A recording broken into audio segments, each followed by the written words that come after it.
శ్రీశైలం మండలంలో సుండిపెంటలో చిరుతపులి సంచారం కలకలం రేపింది. అర్ధరాత్రి సమయంలో రామాలయ దేవాలయం సమీపంలోని ఓ గృహంలోకి ప్రవేశించి 2 పెంపుడు కుక్కలను చంపి ఎత్తుకు వెళ్లింది. అర్ధరాత్రి 10 దాటిన తర్వాత చిరుత ఇంటి ఆవరణలోకి ప్రవేశించి ఒక కుక్కను అక్కడే చంపేసి మరో కుక్కను నోటుకరిచి తీసుకువెళ్తున్న దృశ్యాలను ఉదయం సీసీ కెమెరాలు గుర్తించాయి. వెంటనే అటవీశాఖ అధికారులకు సమాచారం తెలిపారు.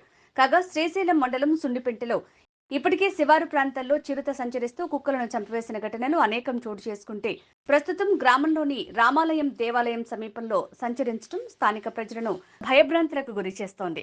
అటవీశాఖ అధికారులు అటవీ ప్రాంతం దగ్గరలో ఉండటంతో అర్ధరాత్రి సమయంలో చిరుతలు బయటికి వస్తున్నాయని, ప్రజలు రాత్రి సమయాల్లో బయటికి వెళ్లేటప్పుడు అప్రమత్తంగా ఉండాలని అటవీశాఖ అధికారులు సూచిస్తున్నారు.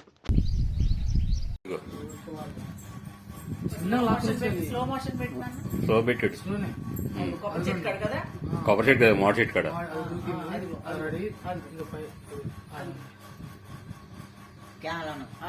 అట్లా తీయన స్లోగా తీయండి, స్లోగా ఇంటికి వెళ్ళేటప్పుడు ముందు వెళ్ళేటప్పుడు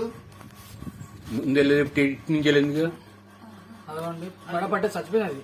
అప్పటికే చచ్చిపోయింది, పట్టుకొని లాక్కుని పోతుంది. లాక్కుని పోతుంది నోటితో. అట్ట వెళ్ళిపోయి అటు దారి అమ్మటి వెళ్తుంది. మళ్ళీ ముందు వెళ్ళేటప్పుడు 5 నిమిషాలు 2 నిమిషాలు 3 నిమిషాల ముందు